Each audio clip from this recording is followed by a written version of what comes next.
Greetings, greetings, and greetings. This is Principal Kafele, and this is part three of So You Want to Be a Professional Speaker, but I'm giving it a different subtitle. Let's find out if you're really built for this. And see, you'll notice behind me, I'm in a hotel room for this one, as opposed to parts one and two. I was in the friendly confines of my house. It's friendly here, but you know something? I'm on the road. I'm away from my wife. I'm away from my family. I'm not in my comfortable home. I spoke all day. I flew for a good portion of the day as well. And here I am in this hotel room. And when I finish this, I'll start prepping for tomorrow's engagement here in DC. I was in Nashville, Tennessee today, and as far as speaking, and now I'm in Washington, DC, preparing for tomorrow morning.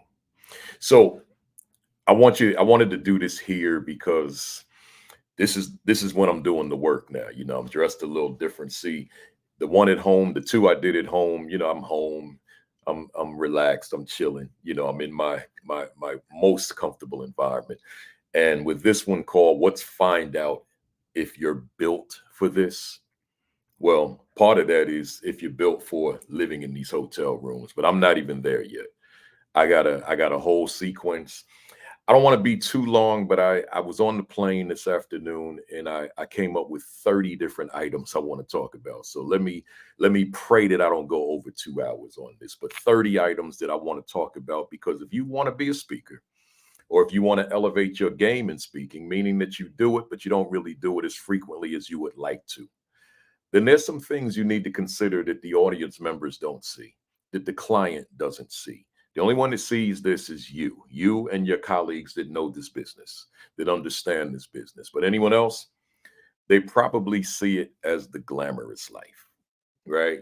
The jet set life. Man, I want to do what you do because you on them airplanes, man. You probably flying in first class. Not, when you get the upgrades, yeah. But all that kind of stuff. So I want to break all that down. And as I said in the first two before I transition, I could probably make a living off of just doing these seminars of this content. It's a series. It's gonna be 4 parts. So this is the third. I'll tell you about the fourth when I get to the end. But I could probably make a living just on this alone. Like I could retire from the speaking business and just do the seminar speaking business, right? Where I'm just teaching about the art and science of speaking, including the business side of speaking. But I made a decision. I don't want to make a living doing that. I'd rather just give you that. You can have this, right? And then you do what you want with it. And I'll just continue to charge when I do the professional development as far as education is concerned. So with that, I got these 30 points. And unlike the previous two, I'm going to put my points on the screen now. I'm kind of upping my game here. So number one, I got 30. So just buckle up, get your pen out. Or if you new school, get your device out, whatever you use, and take some good notes. Take copious notes, right? Because I got some stuff for you here. So number one says, in the entertainment world, the audience is there because they want to be there. In your world, in numerous cases, they have to be there. So obviously, there's different genres of speakers, and I guess a lot of mine is going to be biased. I'm an education speaker, so a lot of what I say is going to have that particular bias. I'm not talking about the consulting part of the work. That'll probably be a whole other set of videos. This part, probably all of it's applicable. Matter of fact, all three of them, but there's some other specificity as it relates to consulting, which that's the part that I'll probably need to do a fifth video, right? Because the fourth video is going to deal with the actual speaking, and it's going to be more of the speaking than it is the consulting. But let's look at this. In the entertainment world, again, the audience is there because they want to be there. They want to be there. In your world, as a speaker, in numerous cases, they have to be there. So here's the difference. somebody that's an entertainer, a singer, a rapper, whatever the genre. The people they pay good money. Some people pay more than others depending on where they sit, and they pay good money, or a sporting event, whatever it is, where you're paying for the price of admission, and you're going in there and you're going to listen to this person or watch this person, see this person or people or teams, whatever that you want to see. You have a desire to see them. They make a few mistakes, you'll probably be okay, unless it's sports and you really want your team to win, right? But the entertainer, they make a couple mistakes, you'll be all right, because that's who you like. You know that you're a fan. Well, in the speaking world, to the outside world, it's the same thing. But to those of us in this thing, we know that it's not. Because see, we can go to a place, we can do a keynote address. There could be a lot of people that come to the keynote, that come to the conference where there's an opening keynoter, or a second day keynoter, or end of conference keynoter, which we call closing keynoter, whatever it is. I know this definitively, there are people who fly out just to hear the keynote.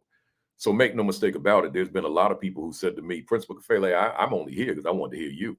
But there's a whole conference to attend, right? And they're saying to me, I just came for the keynote. I came to hear you and whatever breakout sessions you're gonna present, because usually I'll do two or three when I do a keynote, right? So they'll tell me I'm here for you, but you know something? They probably don't represent the majority. You got 1,000 people in that audience, you got 5,000 people in that audience, you got 10,000 people in that audience. Chances are good they're not all there to hear you. Chances are good there's a large percentage that don't even know you were born. They never heard of you. So now you've got that challenge.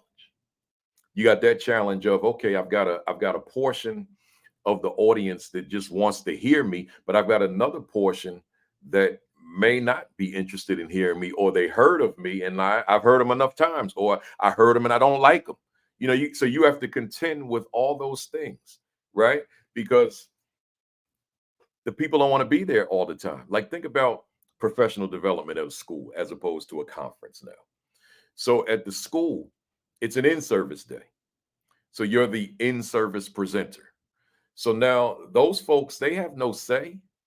It's mandated that they attend the professional development workshop, and you happen to be the speaker. Well, when those folks walk in the room, they're not necessarily happy. They're not happy to see you, because there's a million other things that they would like to do. And one of them is, just if it's teachers, is being in their classroom, getting prepared for whenever the next day children will be coming back. And that's probably going to be the next day, unless it's a Friday. But now, instead of preparing, organizing, planning, they got to sit there for 4, 5, 6, 7, 8 hours listening to you and engaging with you. You have to be aware of that. You have to be knowledgeable of that. You've got to be privy to the fact that there are people in the room that do not necessarily want to be in that room. It's not personal with you in this regard. It's just they don't want to be there. They want to do their thing, right? So now you have to consider that and ensure that your presentation is so on point, so relevant, because you've read the room, you did your research, you know who's in the room, you understand the needs, you understand the issues, you understand the challenges, you understand the obstacles. And now you have crafted your message in a way that they can hear you, that they can embrace you, that they can embrace your message, that your message resonates with them, that they want more, they want to hear more, they want to learn more, because you have considered that there are people in the room that don't want to be in the room. So you've always got to know that you're not some entertainer and everybody's losing sleep, can't wait to get to the venue to hear you. That's not the business you're in. Now, again, if you're a keynoter and you've been blessed to have name recognition, and people love hearing you present, and now you're the headliner, right? You're the opening keynoter. And yes, there probably will be a lot of people coming to that conference, because it's not going to be an in-service day. This is a conference now, coming there to hear you. But that's not what's going to be everything you do. Everything's not a keynote, right? there's so many other genres within what you do. Like I do these seminars, I do these workshops, I do these in services, I do the consulting, right? So there's different things I do, and that's going to require different circumstances upon which people come out to hear me, right? Some are coming because they volunteered. A lot of times that's the conference, unless their district sent them to the conference. Others, they have to be there because that's a part of it. That's a part of their contract. So they have to be in your presence. So just remember that, because it's so critical. But transition into number two, which ties into number one, every audience is not going to love you. They're not going to love you. There could be some times that you go into some real enemy territory for a variety of different reasons. It could be that the audience did their research on you and you're in a particular area where the politics are one thing, but your politics are something very different. And they did the research and they've concluded that we don't like you. Right? We don't like you because of your politics. We don't like you because of the things you say. We looked at some of your videos. We listened to some of your podcasts. Then we circulated our conclusions amongst staff. And now you got a room full of people who have drawn certain conclusions about you. Right? So that happens. I'm telling you, and as I said in videos 1 and 2, I'm talking from experience. Ain't nothing in these videos coming from no book. None of it. None of this is coming from colleagues. This is me. I'm coming from experience.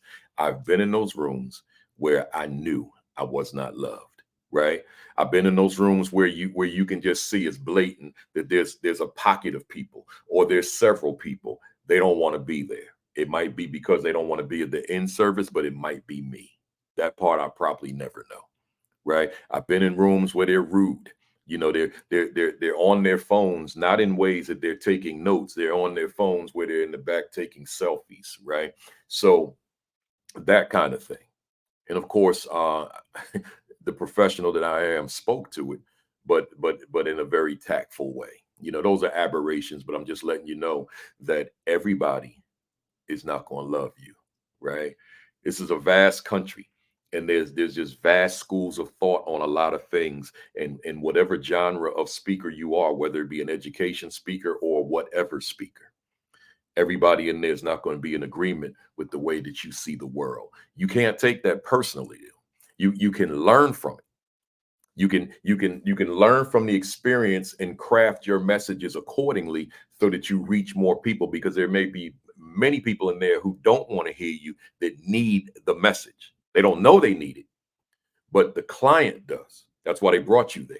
So now you may have to rethink the way that you deliver your message in a way that you're connecting with more than just the people who are looking forward to hearing from you, or the people that just agree with the way you see the world relative to the message that you present. Right? But don't take it personal and you mad and you driving back to the airport or riding in the Uber or the taxi and you mad and all that kind of stuff. Nah, because everybody's not going to love everybody. Right? I understand that completely. So that does not bother me one iota. Right? When I sense, because I'm reading the room all day long. It's called audience analysis. And I'm analyzing the audience. I'm not just presenting to the audience. I'm analyzing the audience. And it's clear to me that they're going to be those folks. But the good thing is, I don't think I've ever left the place where I didn't feel the majority were not rocking with me. Right. So just keep that in mind. But I will say this much. I'm just gonna give you this one experience I had. I had this experience where it wasn't me, it was the content. It was the content that the client asked me to present, because the client said that we've got an issue. So could you speak to this issue? The issue was equity in the classroom, the relationships between teachers and students. Could you speak to this? I literally asked the question, is your audience ready for this? Is your staff ready for this? Because I know that this is a tough conversation. And the answer was not a definitive they're ready. The answer was they need to get ready. We need you. So I go in there. I think halfway through, half the audience got up and walked out at the same time. Same time. So it was planned. Right at the precise moment, here they go. They get up in the middle of my sentence and walk out of the auditorium. Right. So that situation, I just had to deal with it. but you got to be ready for anything. In that same audience was a heckler. I'm no stand-up comic. I've never been heckled in my life. As of the day of this video, this February 12th, 2024. I've been speaking for 38 years. I've presented over 3,000 times. I've done a lot of speaking in my life, but I have never had somebody, I've never had an audience, a half of an audience, if not a full, but this was half, about 500 people. I've never seen 500 people, maybe it was 250. The room was 500. I've never seen 250 get up and walk out on. I've never had somebody heckle me, as if I was a comedian and you didn't like my jokes, right? But it goes with the territory. So the whole subtitle to this presentation, this video, is let's find out if you're built for this work, right? You may not be built for that. You gotta be ready. And that's only bullet point number 2. I got 30 things I want to say to you. So keep that in mind. So let's go to this next one. Oh man, it's a big one. Long flights, including Sundays. If you're not one that can tolerate sitting there, you may be able to plug some music in and listen to some music or watch a movie, read a book, sleep, daydream, whatever. But the flights are long. And if you plan to be one that speaks regularly, like I do, I was on a run where I was doing about 200 presentations per year. There's only 365 days in a year. I was doing 200 for a long time. I had to cut back. I'm 63 now as of this date, and that got to be a bit much. So I'm doing now anywhere between 125 to 150. That's still a lot, because when you factor in the flights, then it's a lot of time away from home. But a lot of those flights are long. You're not just speaking in the states that are that are in the vicinity of your state. You may be going across the country.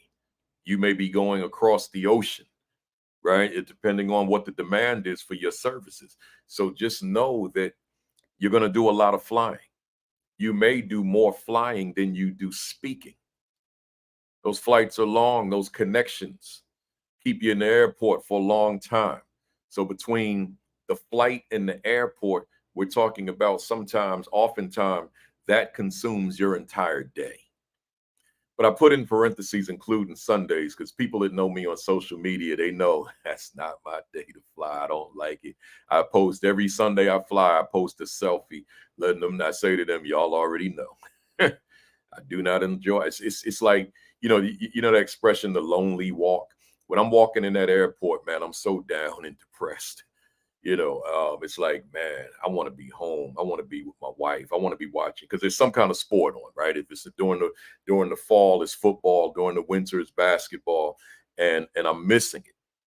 Can't always get it on the plane, because all planes don't have Wi-Fi, depending on the size of the plane.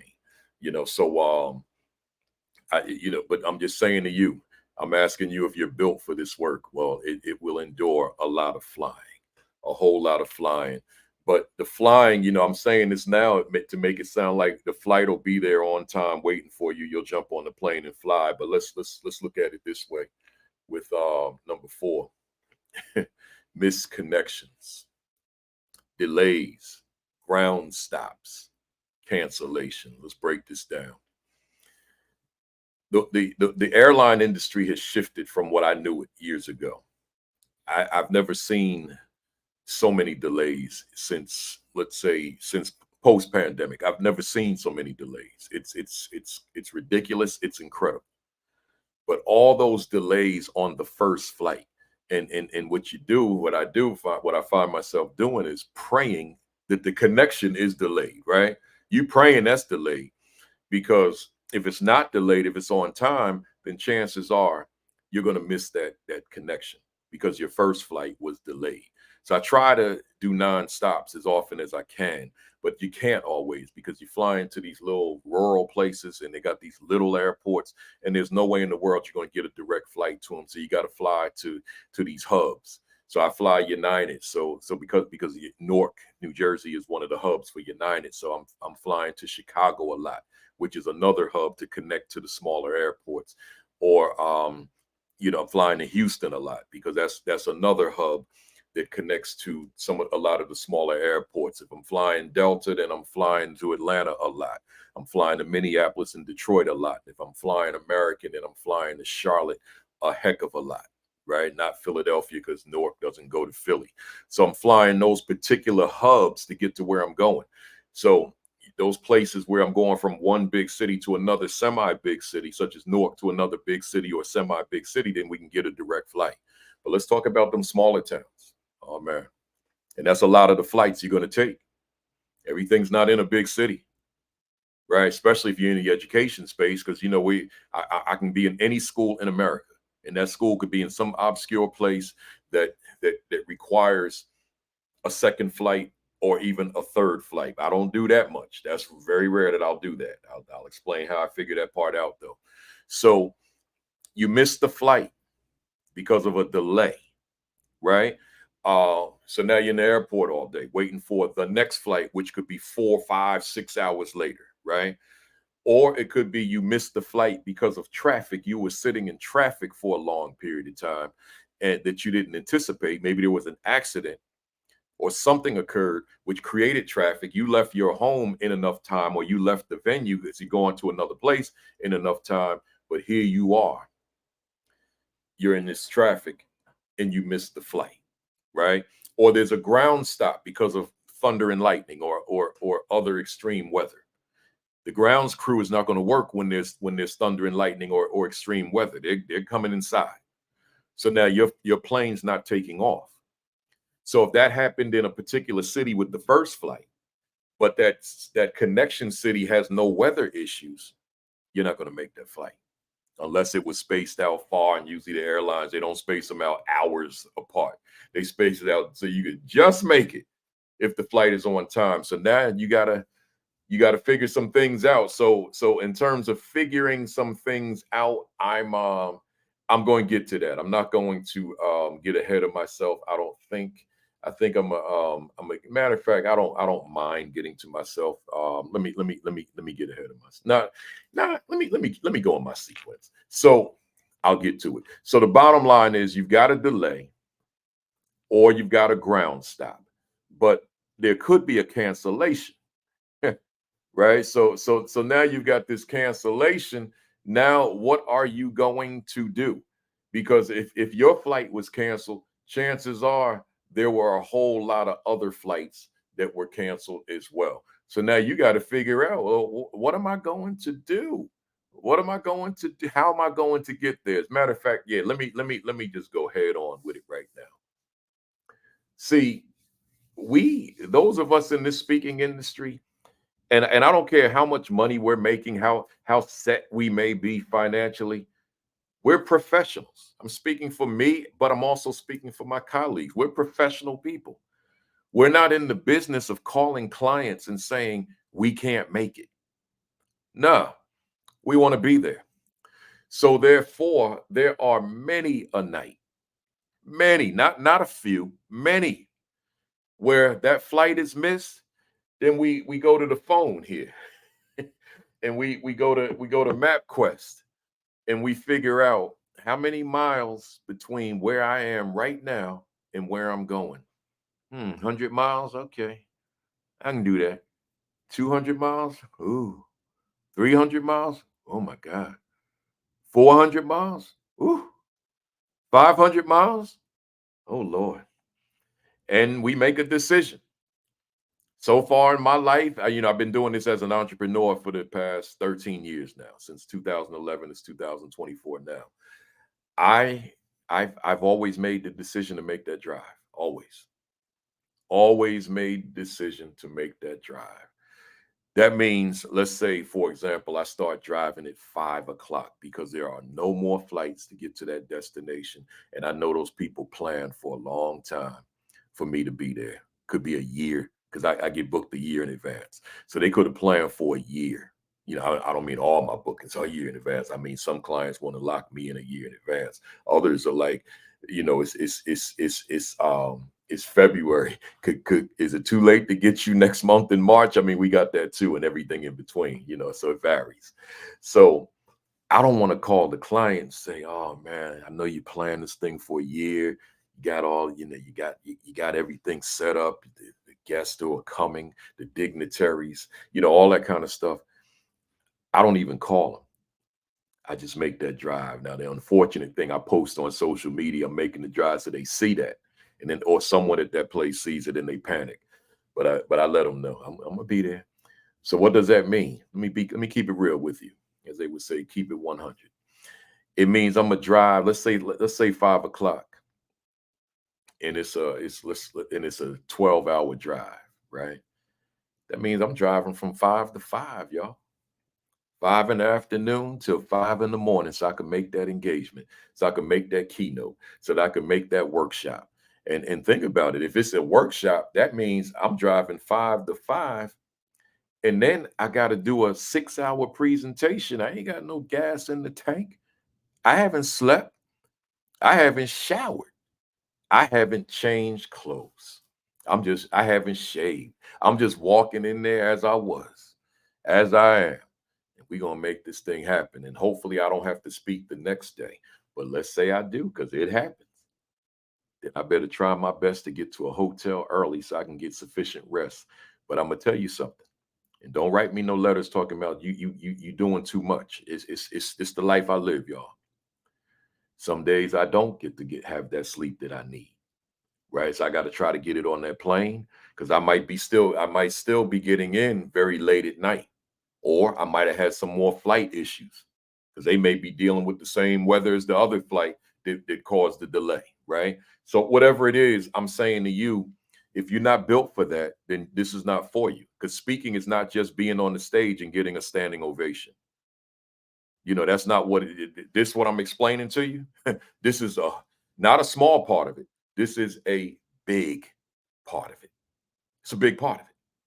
It's what it is. If you want to get there, I got stories. I don't know if I want to spend all my time giving you all these stories. I remember one night I was flying to a town called Muskegon Heights, Michigan, on the west coast of the state of Michigan. The flight took off from Chicago. I was speaking somewhere near Chicago, or connected in Chicago. Snowstorm comes, bad one. Wasn't quite a blizzard, but it was bad enough to close the schools and shut the airport down. So the flight out of Chicago, it takes off. Even despite all, I couldn't believe it. You could not see the ground. You couldn't see the lines. All you could see them little lights. But that flight took off. I was so happy. So, because I wanted to be there. It's an in-service day. Schools were closed in Muskegon Heights. I was going to be there with the whole district for the entire day. So we take off late. We take off like 9 o'clock in the evening. So we fly to Muskegon Heights. Muskegon Airport, and that's not that far in the air. So we get there. So as soon as the plane, the aircraft was descending, the pilot came on the PA. Ladies and gentlemen, we're right over the Muskegon Airport, but I can't land because there's too much snow and no visibility. We have to go back to Chicago. Oh my God, back to Chicago. So we go back to Chicago. We never landed. He just turned around in the air, went back to Chicago. We land. I call the superintendent. I'm certain you guys are closed, right? No, no, we're open. We're open because it's an in-service day. The staff will be here. Oh my God. Now it's like 10:30 now. You're open. Okay, I see you in the morning. I drove through that snowstorm, man. Oh, I was so scared. I drove through that snowstorm. It was so bad. I arrived in Muskegon Heights at 4 o'clock in the morning. I went to the hotel and slept till 6.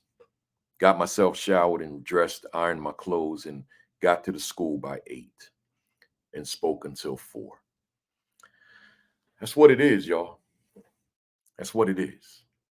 I'm gonna give you one more. I wasn't gonna give you all these stories, but let me give you one more because I want y'all to know what this is, man. Giving you this for free. I ain't charging you a dime. Back in 2000, I would say 16 or 17. I think 16. I spoke in this town called Destin, Florida. Destin? Yeah, Destin, Florida. I think it's in the Florida Panhandle. So I got a flight to Louisville. It's only 2 times, I think, maybe 3, that traffic prevented me from catching a flight.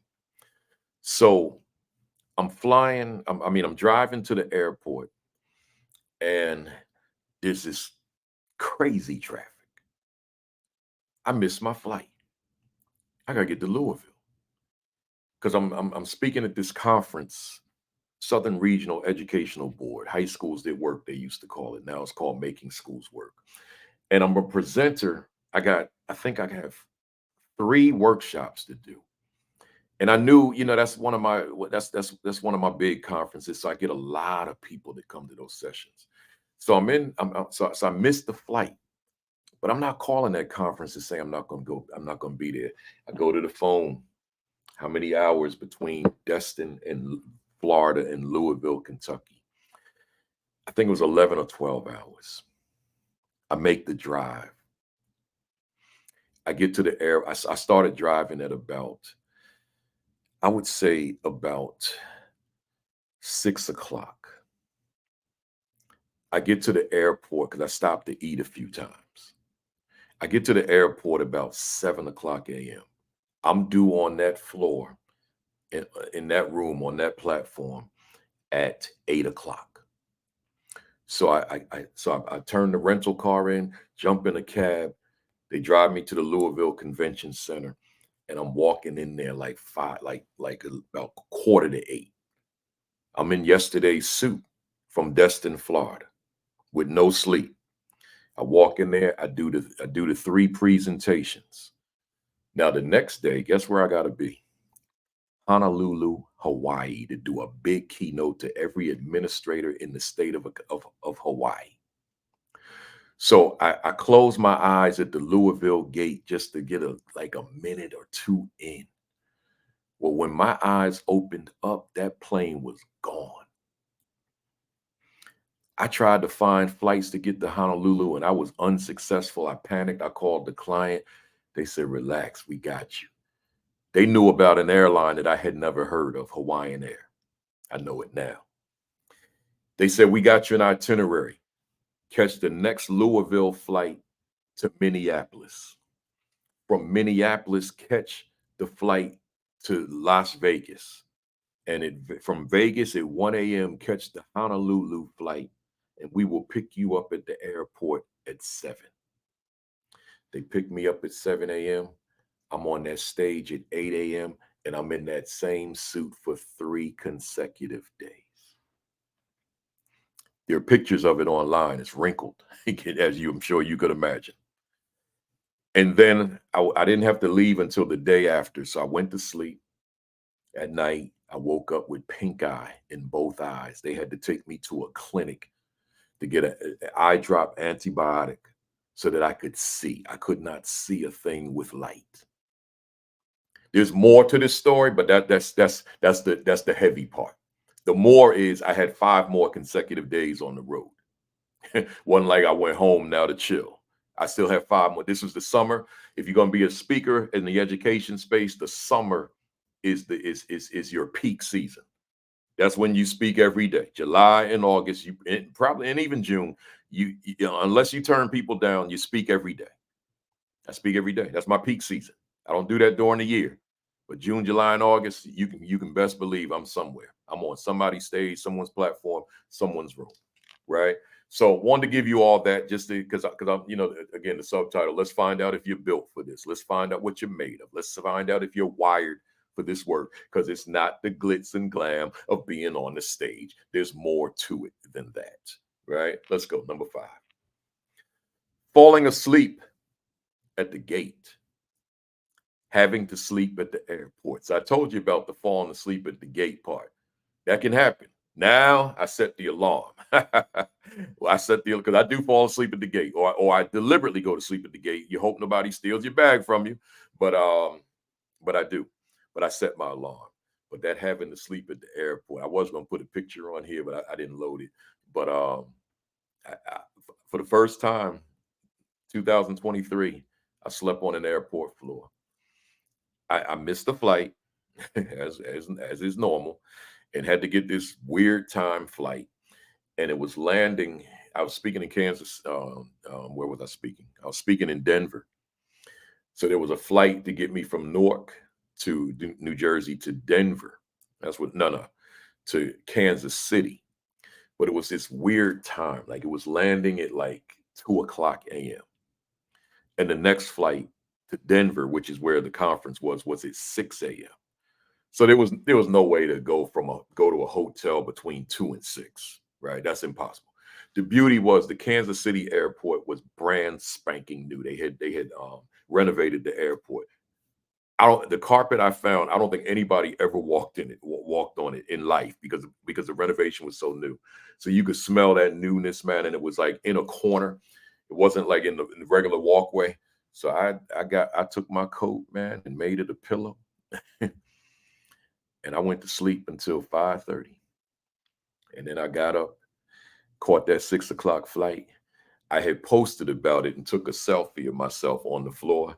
So when I walked in that convention center in Denver, everybody was like, Kafele, you made it. We saw you on the floor in Kansas City. See, that's the part with the social media. They know. So a lot of people were panicking, like, is he going to make it? Is he going to be here? That type of thing. But no. So I say that to say that do know there may be times you got to sleep on that airport floor. You let me know what part of that is glamorous, right? You let me know what part of that is jet set. That it's not, but it's part of what we do. The people see you, they don't know you speaker so and so, you big time doing your thing. They just see you as another one that's in that airport with them, trying to get some shut eye. Next one. Traffic en route to the airport. I guess I delved into that one as well. Driving entire nights up to start time. I told you I got a little ahead of myself, so I don't need to go in depth with that. Just know you might, if the airport is like the airport where I live is about less than 30 minutes away from my home. I usually go about 2 hours ahead of time. But hey, depending on what time you go, if it's rush hour, you might need to go 3 hours ahead of time, 4 hours ahead of time. And then you don't know what the security line is going to be. I have clear and pre-check, but nowadays clear and pre-check could be wrapped around the corner just like everything else because everybody has clear and pre-check, right? So you just don't know how to gauge it. Some days you just walk right through. Other days it's like, oh my God, am I going to make this flight? And then I told you driving all night long right up to start time. You walk in there, and if that school is struggling or that organization, whomever you're working for, you're speaking for, if they're struggling and they're looking for some quick answers, I don't know how sympathetic they're going to be to the fact that you slept on the airport floor or that you drove all night, right? And that driving, man, I'm from the north, right? There are deer up north, but in the south, I've been on roads where it's deer for 100 miles. What do I mean by that? I was down and headed to a town called Eufaula in Alabama. I'll never forget this night. And there is no airports near Eufaula. So you got this long drive, this long rural drive, like 2-lane highway, and then like intervals of going through these little small towns. But on them 2-lane highways, it was just deer, deer, deer, deer lined up for I would say about 100 miles. They just lined up doe and bucks, right? And I'm scared out of my mind. Like, what if one of these bucks runs out in this road and those antlers get in these windshield? What am I going to do? Like, do deer attack when their brethren gets hit by a car? I don't know. All I know is I was scared and kept them high beams on. Like they say, deer and headlights. Well, let me keep them on high beams so them deer stay out of my headlights, right? So and I can give you a lot of them kind of stories. I'm not gonna bore you with it. Just know that I could write a book just on the stories, whether it be the heckling, the deer, the this, the that. It's a lot. It's a lot. I've seen a lot. I have seen a lot from this nighttime driving, especially when it's late in the night, 3 in the morning, and you go into one of them little highway stores. I've seen some stuff in those stores at 3 and 4 o'clock in the morning, right? I won't even go into the specificity. Next one. Long number of miles to the hotel. Long number of miles to the engagement. So in other words, you land. All right. So now you like, whew, I landed. Yeah, but you know something? You may not be in the big city. You may not be in Chicago. You may not be in Atlanta, as far as where you're staying. You may not be in Detroit. You may not be in Houston, Dallas, Los Angeles, San Francisco, right? El Paso. You may have landed there, but the school or the venue is 100 miles, 200 miles, 300 miles away. And there's no airport in between. That's the closest airport. And you landed at 10 o'clock p.m. You landed at 11 o'clock p.m. You landed at midnight. You landed at 1, whatever it is. Guess what? Now you got that long drive. And then here's another thing to consider. The rental car facility might close at 9. Let me know when I get to the glamorous part, right? The rental car facility might close at 9, but you didn't land till 11. Or you got caught up into the delays and you thought you was going to land before 9, so you booked the car. What at Kafele, what you going to do? I'm glad you asked. They got these car services in those towns. They can't wait for you to call. I remember one night I landed in Houston and I needed to get to Baton Rouge, Louisiana. That's what it was. And the rental cars were every company was sold out. It was something big going on in Houston, I guess. So I could not get a car. So I had to call one of them car services. They knew I was desperate. I had to get from Houston to Baton Rouge. So you know what they charged me? They said, that'll be $1,000. That ate up my fee. You know, it didn't take all the fee, but it certainly hurt, right? They said, that'll be $1,000. I said, man, you say that with a smile. like, can't you help a brother out? Nah. So they had, they always put you in a nice car, nice SUV limo, give you a couple bottles of water. I told the driver, don't you dare try to talk to me, right? I'm just going to sit here and go to sleep. That's been my reality several times. That's not an aberration. That's several times that has happened, and I had to rely on that car service because I'm not calling that client and say I can't make it. I'll be there. They're not going to pay that money, right? So I got to pay that out of pocket, right? So this long number of miles to the hotel and a long number of miles to the engagement, because see, the engagement could be somewhere where it's in the midst of cows and bulls in the field somewhere. Well, ain't no hotel near there.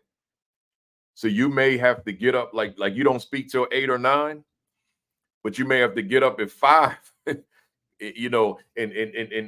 typically the restaurants don't open up in the hotels till 6. So you may have to get up and leave before breakfast to make this long drive to the venue.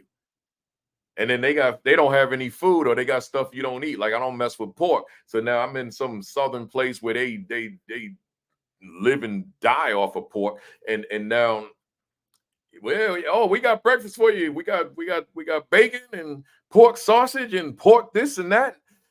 Oh God, can you give me a slice of bread? Right. That's what it is. So we got all that. Now, sometimes, I'll anticipate all this stuff and I can get ahead of it and plan accordingly. And that's what you got to do. Right. I don't get ahead of all of it because some of it I just don't know what's coming. But I like to call myself pretty proficient with this work, so I can get ahead of it. But see, this video is for you all who are new to this, who may not have even thought about this. Y'all was somewhere, you saw me, you saw one of my colleagues speaking, and all you thought was, I want to do what you do. I want to do what you do. But guess what? You don't know what I do. You ain't got a clue. All you saw was the part you saw on the stage. You saw the books. I want to write books like you. Right?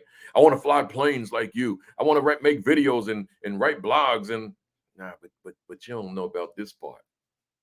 I'm in this hotel. I don't want to be in here. I don't. But this is part of what it is. I'm not going to sleep well. This curtain right here, the curtain, how they go to the wall, but there's a little space like this, just a little space like that. That means that's where all the light's going to come into the room tonight. I always peep that as soon as I come into the room. It's going to be a little light. That's the space for the light. That means this room going to be bright tonight. I can't sleep in no bright room. But that's what it's going to be. Right? I put a pillow at the bottom. That'll take care of the bottom. In fact, the sign, I'm at a Hilton Garden Inn right now. The sign is right outside my window. That thing going to be lit up at night. And I gotta sleep with that somehow. I'm not good with sleeping with light, but that's what it is. Let's go. Number 8. Speaking all day and then off to the next. Multiple days per week. The next engagement, multiple days per week. So you may have had a tough night the night before. You made, just long flights, delays, and all that stuff, and you didn't get much sleep. But you got another engagement the next day. And see, like everything's not a keynote. Keynote's like an hour, 90 minutes max. But everything's not a keynote. Most of my work is 6 hours. I did keynotes are in between. The bulk of my work is 6 hour presentations. So now, if I could have 5 days of 6 hour presentations in 5 different states in all 4 time zones in America, I got to go in there fresh. And I'm not fresh, but that's what it is. Let me know when I get to the glamorous part, right? Let's go. I don't need to dwell on that one. Ooh, ooh, rude, mean TSA officers and gate agents. These are not the friendliest people I've ever met. I won't paint with a broad brush on all of them because there have been some friendlier ones. The friendlier ones I find are in the smaller airports. Because see, they're not as busy. They don't have flights all day. They may have like flights going out at say 8 in the morning, then there ain't no more flights until 11. So they just chilling, right? Then after the 11 o'clock run, then there may not be any more flights until 1 or 2 o'clock. So they friendly. Hey, how you doing? What kind of day are you having? That type of thing. Oh, your voice, man. Oh, what do you do? Are you on the radio? I get, all that kind of stuff, right? But them busy airport, them people mean, man. They mean, they rude, they obnoxious. It's like you in one big airport and they say to you, just put your, I go through TSA, right? I mean, pre-check and clear and all that. They'll say, just put your computer on in the bin and go on through. I'm like, all right, I figure that's how the next airport gonna be. So I walk through. Oh, what's in your pocket? My wallet and my ink pen. I got some gum in my pocket. Empty your pockets. Why didn't you tell me that before? You should know that.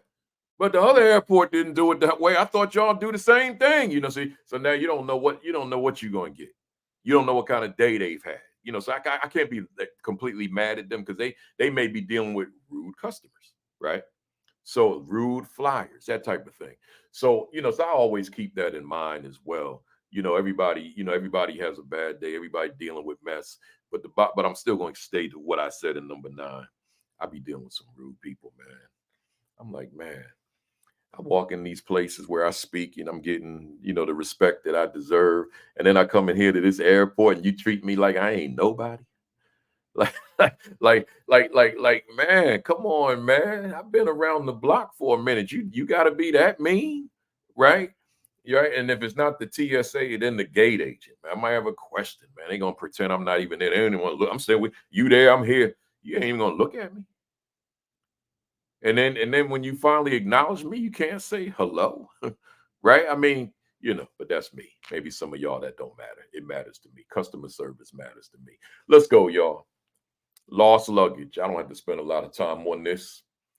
I'm not one who ever had to speak at a venue in my street clothes that I wear on the first leg of a flight because my luggage was lost. But some of my partners in this business have, right? And sometime at a big conference and the airline lost the luggage, right? Somebody was careless and negligent. And now my speaker colleagues got to come in and speak in, the clothes they wore from home to speak at this big important conference or event, whatever it is. But what we do is just explain to the client and to the audience that I'm here, I'm here. This was beyond my control, so I'm here. So luggage gets lost in this business. Hotel room issues. I just gave you one of my biggest ones, and that's that light in the room. But it's not always just the light, it's the light from the TV, which I can cover sometime with some socks or something. The light from the microwave, right? The light from the bottom of the door, so I'll put pillows there. So the light from the fire alarm, that one I can't reach. So it's all these lights blinking and carrying on. And next thing I know, I could read a book in the dark in the room. Between all that and then the window light, right?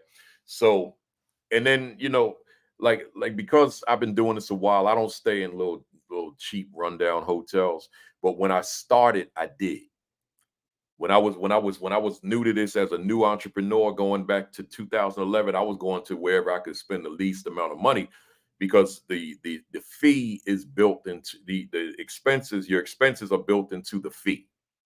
That way you have write-offs. I'm gonna talk more about that in a different video, but it's you fold that in. So I'm trying to save that money. So I'm going these little rinky-dink places, man, and the stains in the floor, the stench of marijuana or cigarettes or alcohol, right? From people just drinking over and over. So you got that kind of stench in the room and just dirty, dirty, dingy. Like you don't want to touch, you don't want to walk barefoot in there. So I had to learn you gotta spend money and you gotta stay in the best hotels, right?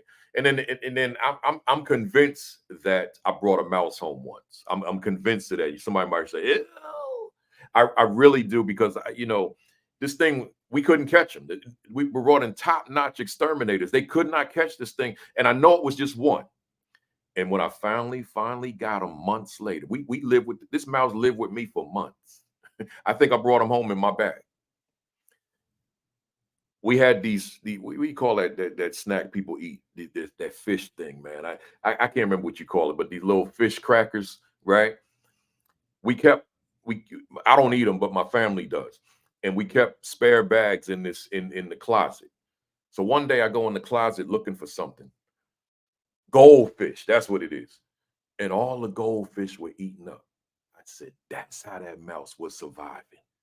He had a stash in my closet.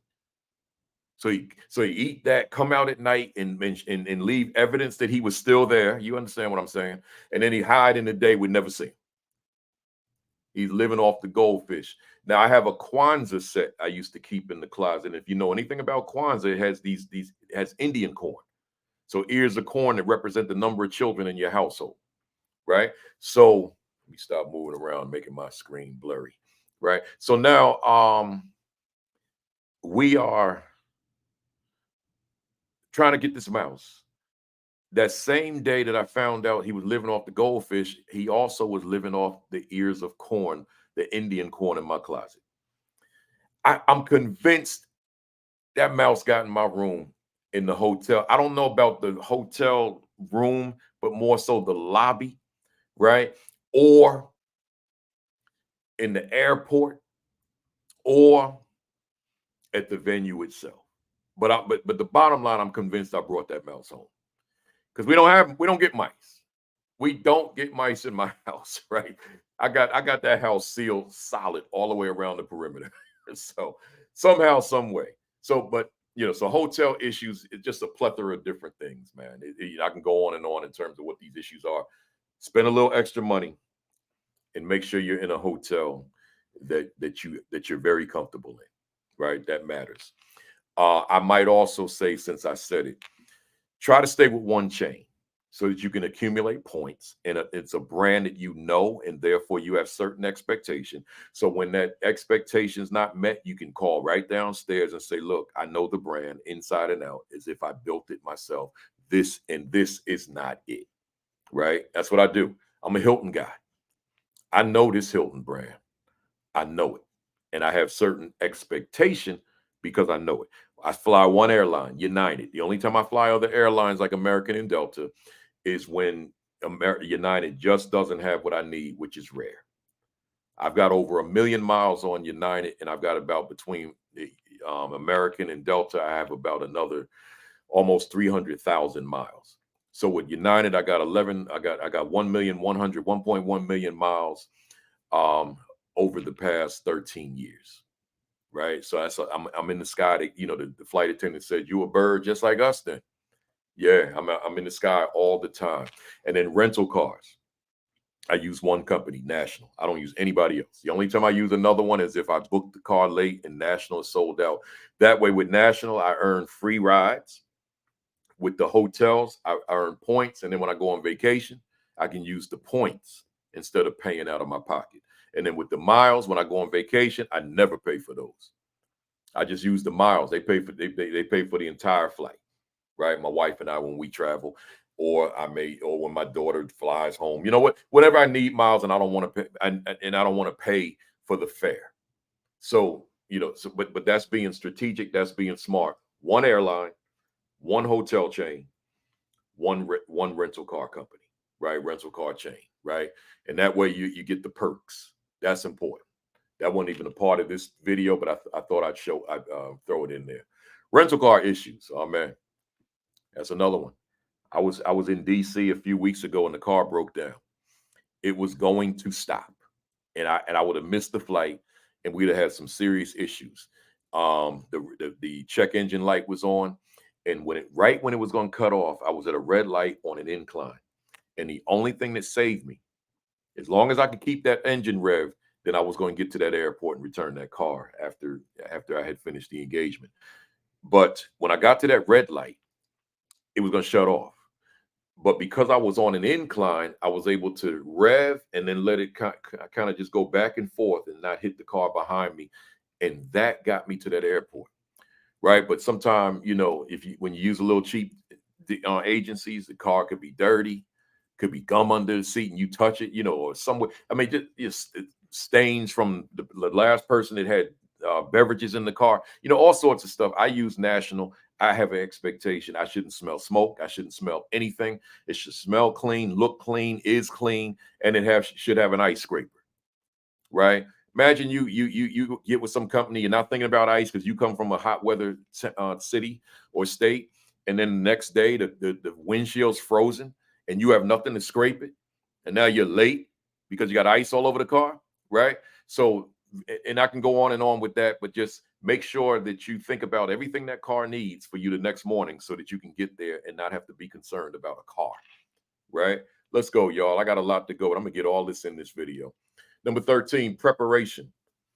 Different presentations throughout the week. Audiences are not the same. So it's one thing you're gonna do the same presentation all week. All right, that's little preparation.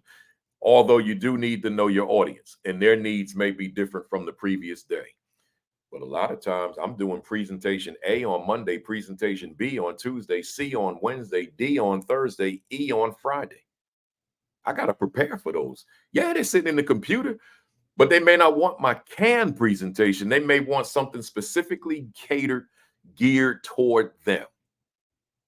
So now you up all night sitting on the bed or sitting at the desk where I'm at right here, and you tweaking and you tweaking and you tweaking so that you could bring the right presentation so that they bring you back at some point later, as opposed to, all right, we ain't gonna never bring him here again. He didn't even address our needs. That's important.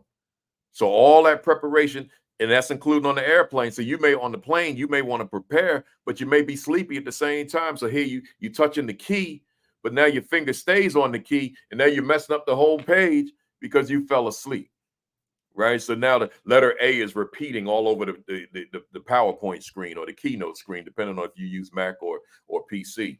So I'm saying to you, you got to be cognizant of that, right? So preparation. They say proper preparation prevents poor performance, right? So you got to make sure that you walk into that space that next morning prepared to knock that ball out the park. That matters, right? That matters. Next, you've got to stay relevant and you've got to remain current. See, your stuff, like say in 2000, let's just pick on a year, 2015, you might have been the best thing going, man. You the hottest thing out there. But now it's 2024 and you still using that 2015 content. Now, some of it is still going to be relevant. Some of the content will never go. It'll never age out, right? There are books. There's a book I reference pretty much every time I speak called The Miseducation of the Negro by Dr. Carter G. Woodson. It was written in 1933. I still reference that book because it hasn't lost its relevancy, and it's almost 100 years old and it's still relevant. Another book is How to Win Friends and Influence People by Dale Carnegie. Written in 1936. I still quote from that book because it hasn't lost its relevance. It's still relevant, and it's almost 100. It's almost 100 years old, right? So keep that in mind, right? That you got to be relevant. Some of your content will stand the test of time, but other pieces of your content, other components of your content will not. So you got to make sure that your content speaks to the audience of today and not the audience of yesterday or yesteryear. See, you can't be so lazy that you're not going to become creative. You got to dig down in those creative juices that you got, man, and you got to find the content or do the research or the study and infuse it into your work that keeps you relevant with the audiences that you speak to. Because if you coming in there with old, outdated, obsolete content, they're gonna know and they're gonna go to sleep on you. And they'll probably be texting about you while you're speaking, talking about how this guy's so out of touch with today. Right? There's certain things I don't say yes to everything. I won't speak to everything because I know that there's some things I no longer know the way I used to know it. And I'm good with that. I got enough content, about 100 presentations in this computer. Most of them I've never presented before because I'm creative on the airplanes, but I haven't put them all on the website. So everybody doesn't know what I have. You know, it's just me being creative. That's recreation for me, being creative. So it doesn't mean I'm gonna use that information. But the information I use, I'm gonna make sure that I'm speaking to contemporary times and not speaking to the past in my presentations. Let's go. Number 15. Staying on top of the research in current events. You know, imagine, you could be so busy in this work that you don't know what's going on in the world. There are many a night that I don't turn, there's a television right here, that I don't turn on the TV. So I don't know what's happening in the world. Then I get home a week later and my wife is telling me this happened, that happened, whether it be on the federal level, the state level, or the local level. And she's telling me this happened. She's like, where you been? I had no idea. That is major news too.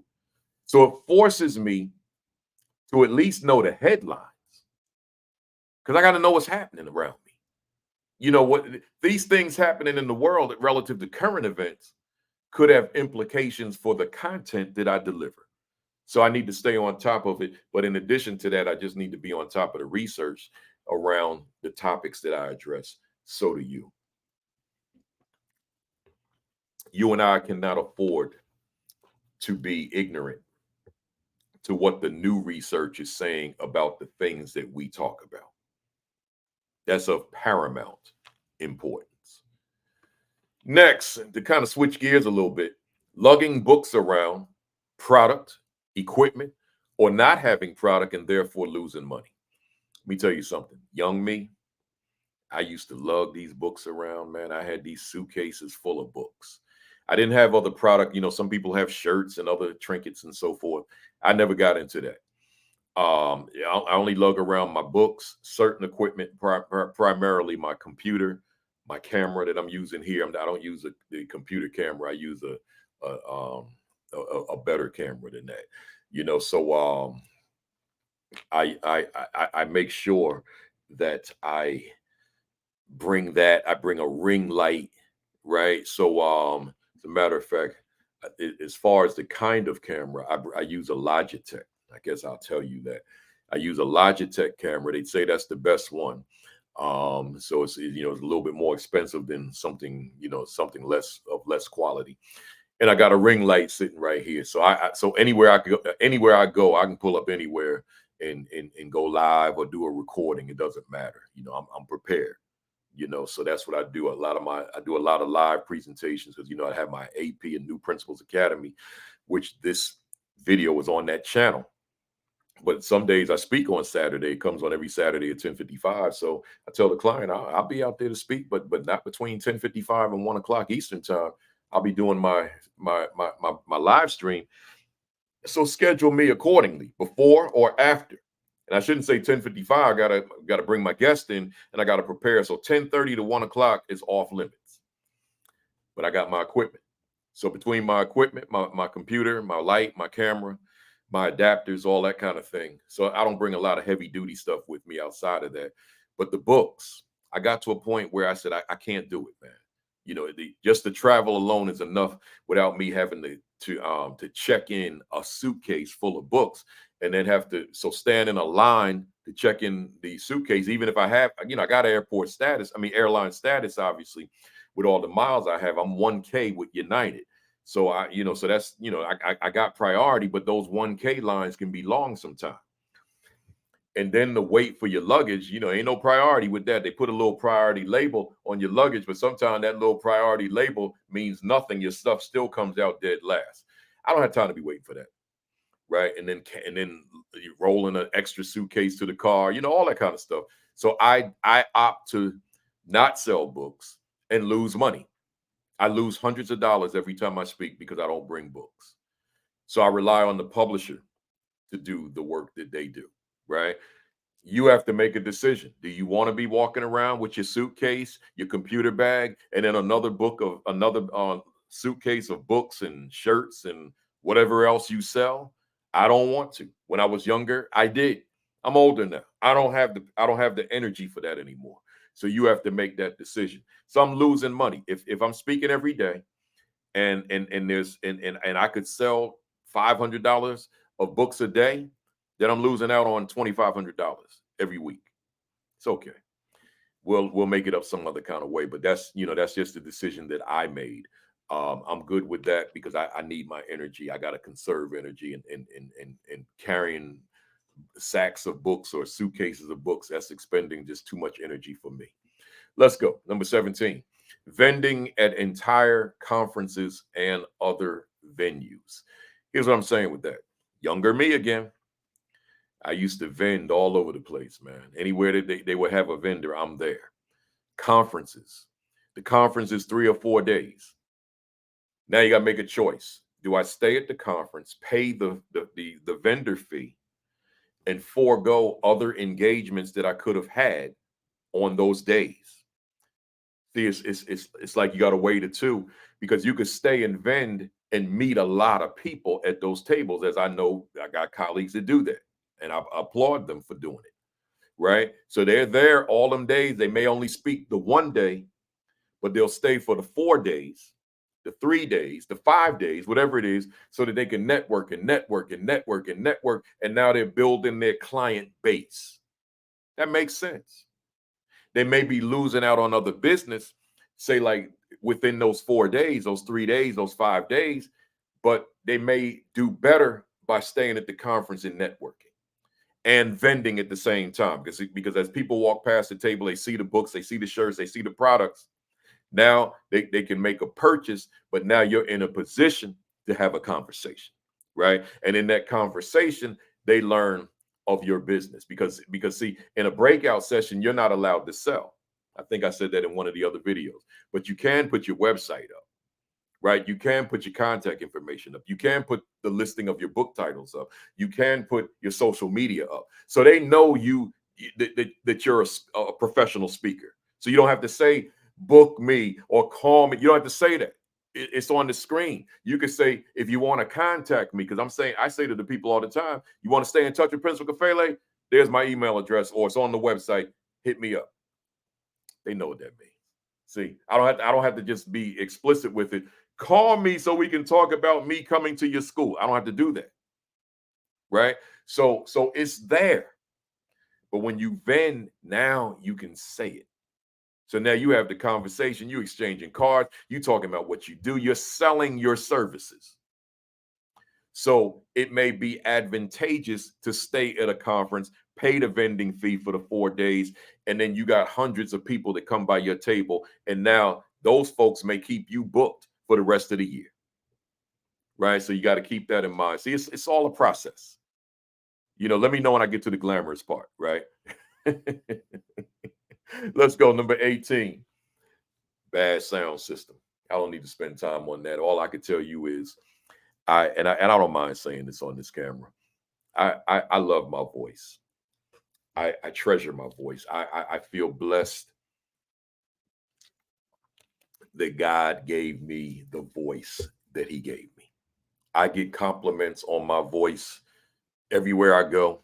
When I'm on the phone, when the bill collectors call, they calling me for me to remind me to send some payment for a bill. But while they got me on the phone, that's a lovely voice you have. Right? That's a beautiful voice you have. Are you on radio? Right? Or when I'm checking into the hotel, what's your name, sir? Baruti Kafele. Here's my ID. Oh my God, are you on radio? Are you a speaker? Right? I hear it every day. Every day of my life, I get a compliment on my voice. So when my voice is juxtaposed with a bad sound system, I cringe. Some archaic sound system. It's got wires. The mic is connected to some speaker, and your voice is in this treble sound.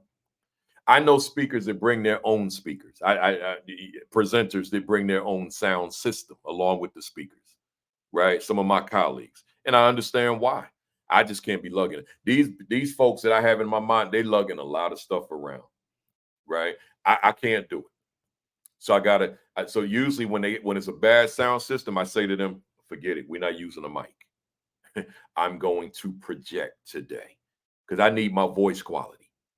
That's a part of my package, my voice quality.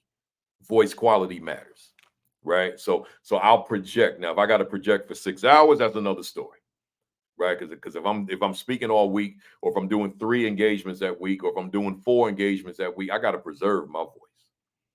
So there's a lot of give and take. There's a lot of decisions that have to be made. Let's go. Number 19, technology issues. I travel with a Mac. That's all I got is a Mac. That's all I know is a Mac. I don't know PC. I can't even spell PC. That's how bad it is. I don't know PC. So now you get to a PC environment and they panic, right? So I'm telling them, look, Mac's been around for a long time, y'all. We're gonna have to figure this out together. So we ultimately figure it out, but it's a lot of panic time on their part. I'm not panicking because I know my presentations. I don't need technology. Hear me, somebody. I don't need my technology. I can just get up there and do the presentation. I can go 6 hours without technology. I don't need a PowerPoint. But the problem is this: there are people in the audience who do. And I want to make sure that I accommodate the folks in the audience, the visual people who need to see words. I want to make sure that I accommodate them. So therefore, I want that technology. So we always figure it out, even when they're sitting there, oh my God, I don't know what to do. We figure it out. But there's panic time, and it's usually with them, not me. Right. So keep in mind, bad sound system, technology issues. Right. I remember one time, let me give you this example. I got stories for all of these, but I'm not giving you all these stories. I don't want to take the video to be too long. But one time I gave the guy, I said, okay, here's my presentation. It's a big keynote, national keynote. Here's my presentation. Just click I got the docket on the bottom with the Mac. So click the thumbnail, and there it is. Instead of clicking the thumbnail, I had a window open. He went to the window of the same title and clicked that. Well, I got a lot of presentations of the same title. Like there's a presentation called Closing the Attitude Gap. But I do that presentation 10 different ways. This person went into my window, which was open, clicked what he thought was probably the same thing, put it up. I don't know that until after they read my bio and I walk on that stage and start presenting. When I put the first slide up, I said, oh my God, that's not the presentation. Well, I can't say to 500 people, time out, run into the back and switch. That's because now I look unprofessional. I just had to go with what was on that screen, and the audience didn't know. One of my closer colleagues was in the audience, and she said to me, she said, man, Kafele, that was good. I said, yeah, but let me tell you the part you don't know. That's not the presentation that these people brought me in to speak on. I had to fake it, right? And that's what I did.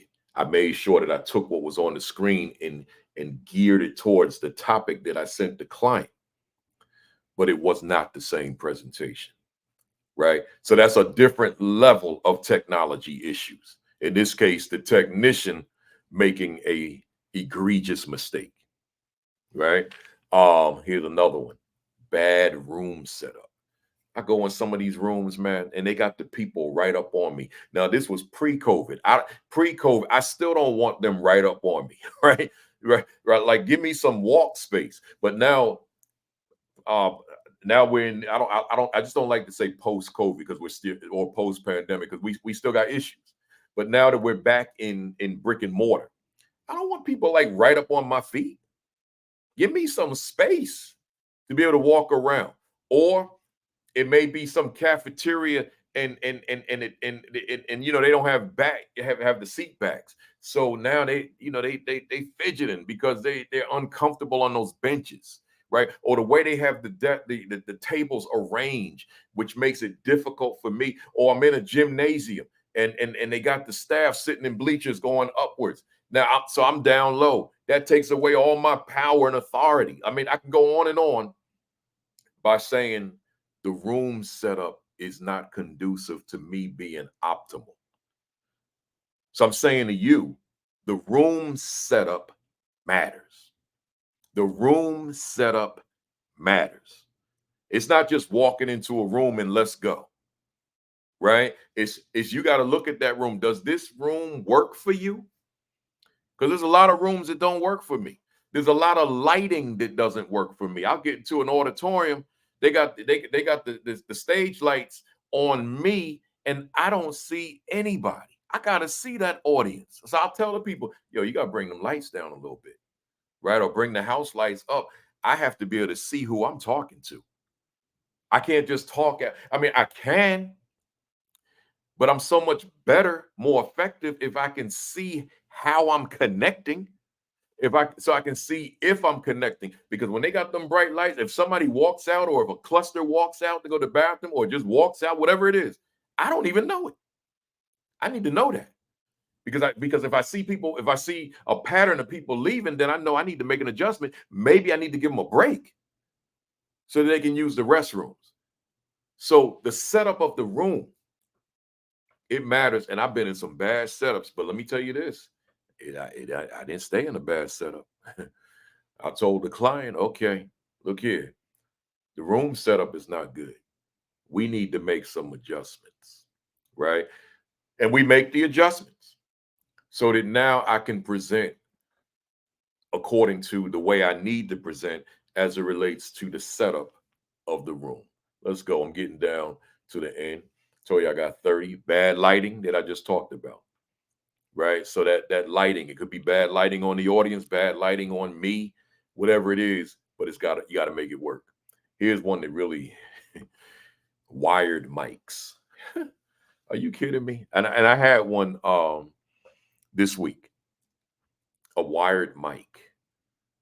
I'm like, man, this is the Stone Age. I don't even want a handheld mic. I want a clip on so that I can use. I need my hands. I do a lot with my hands when I'm on those stages or when I'm in those rooms. So my preference is the clip on. Now I got friends who they come with their own, but see they bring in a lot of equipment with them. It's not just the clip on, but it's also the speakers, you know, and all that kind of thing. And you know, so I tell the client far in advance, I need a lavalier. That's a clip on. And if you don't have it, then I need a cordless handheld. But when I get there and they tell me all we had was a wired mic, that means I'm gonna be stepping over a mic a wire all day long. Because I pace the floor. I do not stand still. I do not stand behind podiums. I pace the floor. That doesn't work with a wired mic. And then it might be a short mic, so I can't even use the whole stage, or I can't go into the audience because I'm limited by the length of the wire. So keep that in mind in terms of when you have those planning conversations with your clients on all these things I'm talking about. So that you can be on top of the sound system, the technology, the room setup, the lighting, the wired mic. You can be on top of that. Most times I am. Sometimes I'm thinking about the content so much that it's not on my mind and I miss it. Here's another one I'm gonna throw in there. I don't have this in my notes. I guess we're gonna do 31. So I'll just throw this in here and it won't have a number. No, matter of fact, I do have it. I do have it. Yeah, I got it. I got it. So I don't even have to say it. Here we go. Number 23. Client only wanting to read a portion of your bio. Whew. I mentor a lot of speakers across the country, and I tell them, don't let your client do that. Everybody in that room doesn't know you and thereby have reason to listen to you. See, when they know you've done the work, when they know you have credibility, when they know you have credentials, there's a higher probability they're going to listen to you because they know that you've done the work. They know you're an authority. So I'm not going to have like I was somewhere the other day and they said, well, okay, it's your turn to go up. I said, aren't you going to read my bio? No, we're going to rely on the people to go to our website. The website, I've never gone to a website to read someone's bio before I heard them speak. I don't think most people do that. So instead, I say to the client, no, we can't do that. So I go to my bag down here. I keep a dozen copies in my bag at all times. I pull it out here. Here's my intro. Read this. So sometime they'll be on the stage and they told me ahead of time, oh, we have your bio. So then they get on the stage and they decide they don't want to read it. Well, let me tell you a little bit about Principal Kafale, right? So they'll mispronounce Kafele, Kafele, all it, and I'll yell from the audience, Kafele, right? And in my mind, because we had to talk and I told them it sounds like too long A's. So don't get up there now, talking about some Barati Kafili, right? Barati Kafili, Baruto, Kafeli, all that kind of stuff. No. We go over this. So I tell the people I mentioned, make sure they know how to pronounce your name. Because if you go with what they said, then that's how the people are going to see you. But secondly, make sure they read your intro. Whatever you've written up as an intro, you tell them, read that whole thing. That's your credibility. And people sitting there like you getting ready to speak and you getting ready to go hard on your presentation, like, yo, this how things are done, man. This how we do it. This how you take your game to the next level. They sitting there like, who the heck are you? What you done? Your bio tells them. See, once they hear my bio, oh, he's an authority. Now, the people who know me, and every audience I got people that know me, but that don't mean the whole audience know me. So they sit there like, man, he coming kind of strong on this stuff. Like, who the heck is he? What's he done? That bio would tell them, right? Because that bio got everything in it. It doesn't list all my awards, but it says I accumulated over 150 awards. That I'm in the National Alliance of Black School Educators Hall of Fame. I'm in the East Orange, New Jersey Hall of Fame. The city of Dickinson, Texas proclaimed February 8, 1998 as Baruti Kafele Day. That I've written 14 books, that I've turned around 4 schools, that I was teacher of the year at the building level, the building level, district level, county level, New Jersey State finalist, teacher of the year. See, they hear that because I'm talking to educator audiences all the time. They're like, oh, okay. Teacher of the year, state finalist. Oh, okay. Turnaround principal, the Milken Award. For those of you that heard of the Milken Award, he earned the Milken Award, which is considered the Oscars for educators. One of the highest awards that an educator can earn. Oh, he got the Milken. Oh, okay. I'm all ears with this gentleman, right? So make sure that they read your bio. And I'm gonna tell you one more thing. If they don't read my bio, they make some kind of excuse and they just don't want to do it. Guess what? When I get up on that stage, by the time I finish that speech, I will have found little spaces in my presentation to let them know what I've done. Right? They're gonna know what I've done. Right? Not because I'm bragging, but because I need the credibility. Because there are skeptics sitting in those audiences.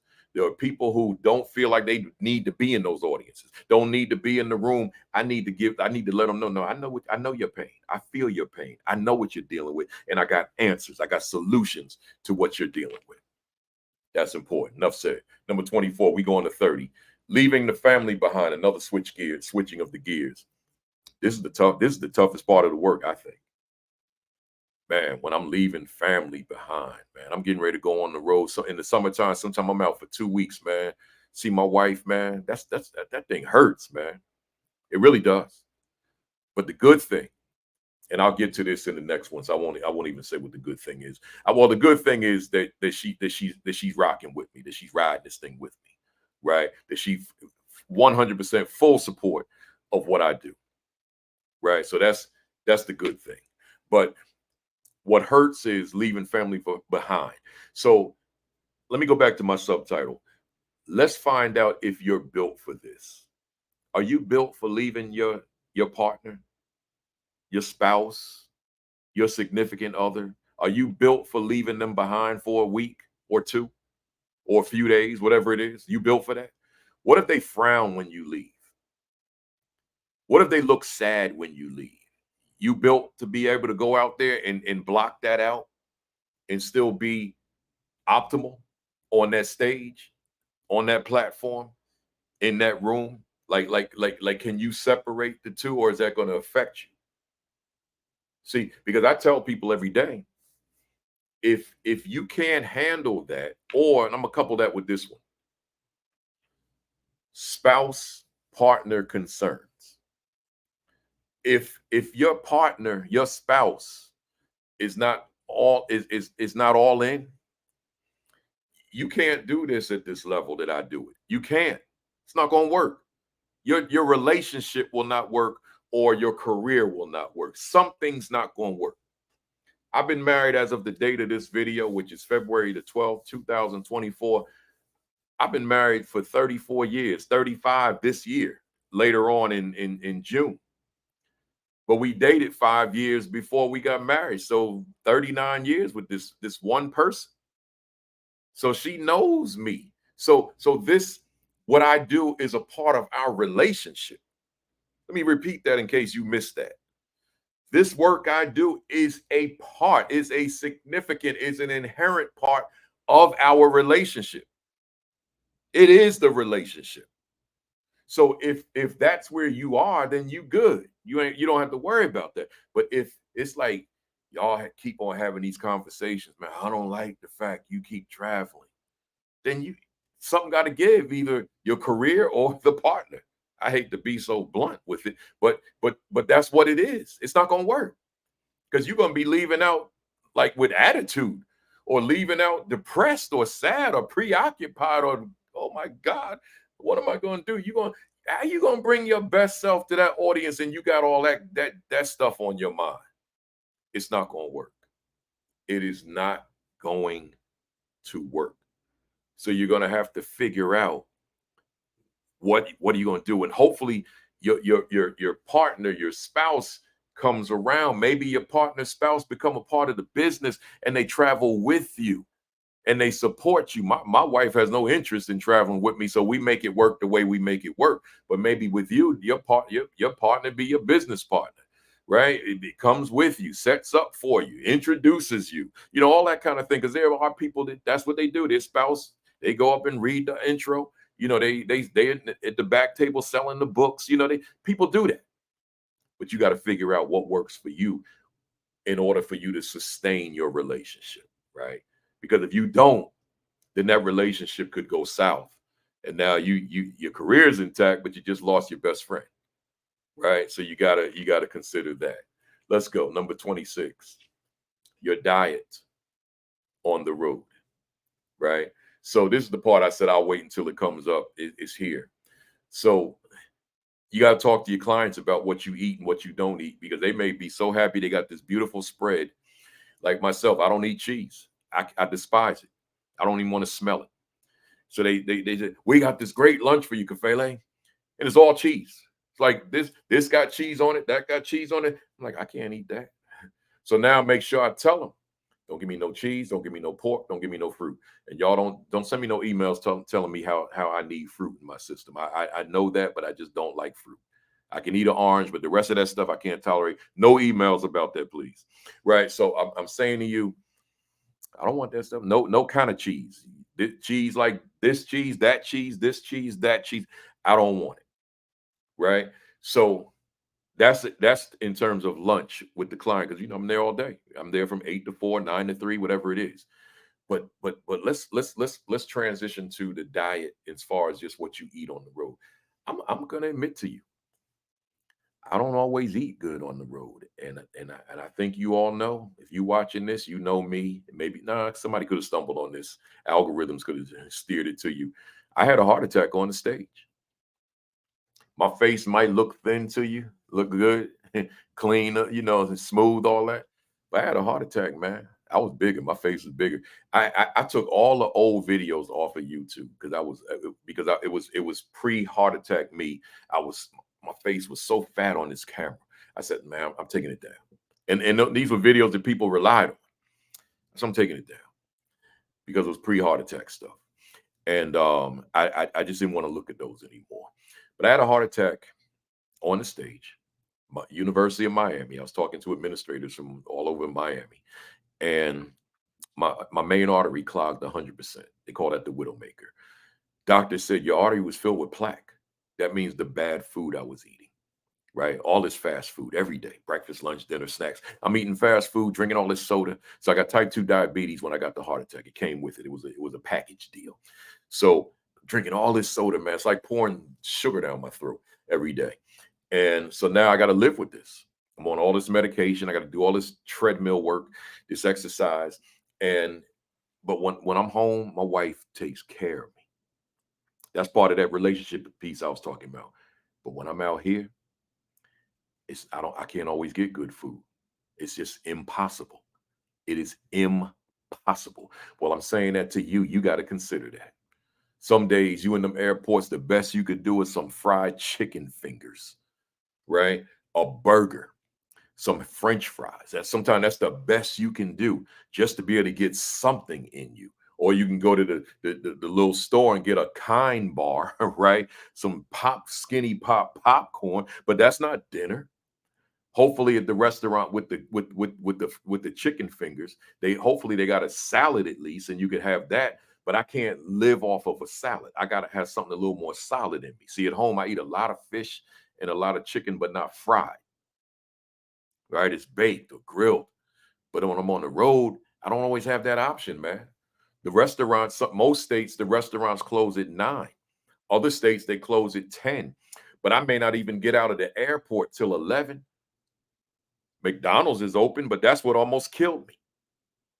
Burger King's open, but that's what almost killed me. That fast food. I can't mess with that.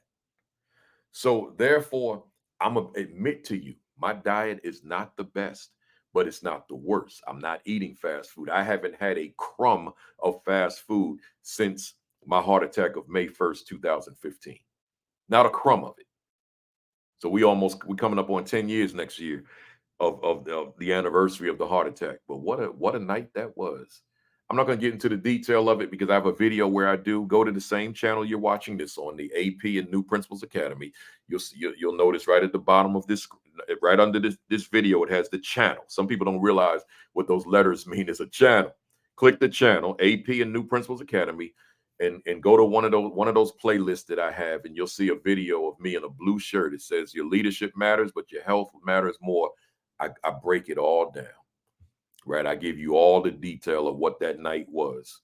I do it in a way that'll let you laugh a little bit at the same time that you may feel some empathy toward me, but it'll let you kind of loosen up as you hear. So go to that video and check that out, and that's where I break it all down.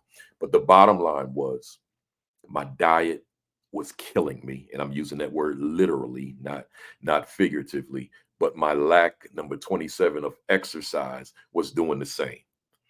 All that running in them airports is not the exercise you need. You need a system, right? Not the running through the airport. It's not systematic, right? So that's you need something that's a lot more controlled. So I'm on the treadmill. Some of them weeks it's hard to get to it because it's like now you got to weigh one against the other. Do I lose sleep or do I forego the gym? Like it's 1 o'clock in the morning, 2 in the morning. Do I go in the gym and lack and risk losing sleep, or do I just go to sleep? And depending on what time it is and what I'm feeling and how long it's been since the last time I got on the treadmill, I make a decision and then I just got to live with it. But that's what it is. We're almost done, y'all. Number 28, lack of rest on the road.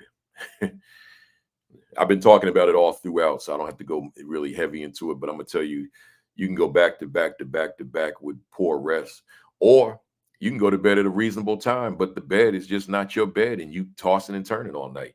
Or I'm one that needs like a thick, firm pillow. So this room, I see I got them, but other places I go, it's some little like feel like it's nothing in it.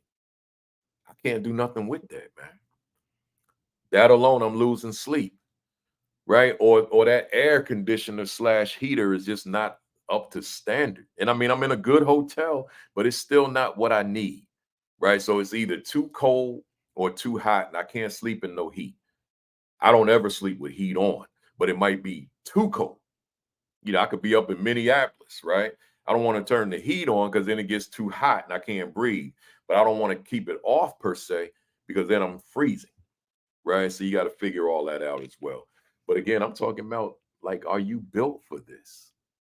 These are all these. Let me know when I get to the glamorous part, right? This is all. These are all considerations that you got to take into account. I'm almost done. Number 29, loneliness. Oof, I be missing my wife, man. I don't think she knows the extent of it though. Sitting in these hotels, man. I walk into these rooms.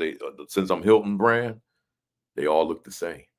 The same pattern on the rug, on the floor, the rugs, the same like the same layout, the same pattern out in the hallway. Because I stay at a lot of Hilton Garden Inns, right? So the carpet layout is the same, the design, everything's the same. So I walk in here, I'm like, ugh. And the only thing that keeps me sane is I'm looking forward to the audience the next day. That's what keeps me sane. I'm like, all right, well, I got that audience, man. They gonna be they gonna bring that fire for me, right? Or I'm gonna bring that fire which ignites them. But I gotta condition myself to think that way because typically I'm like, oh man, I am lonely. Go down and eat dinner downstairs. I could do room service, but if I go downstairs, at least there's people around me so that sometimes I do that, I'm not going to talk to them, unless it's somebody I know, and that's not going to happen. I don't know that I've ever run. One time I ran to one of my colleagues in a hotel, but we were both leaving. But outside of that, I don't see my colleagues unless it's a conference. But that's rare. It's lonely. If you're someone that needs people around you all the time, this is not for you because you're gonna be lonely on them planes because you don't know them people. You're gonna be lonely on that in that rental car or Uber, however you're gonna get around. You're gonna be lonely in that hotel. You're gonna be lonely in that auditorium with that crowd until they come up to you if they like you and they start asking you for selfies and or if you're an author for autographs and so forth.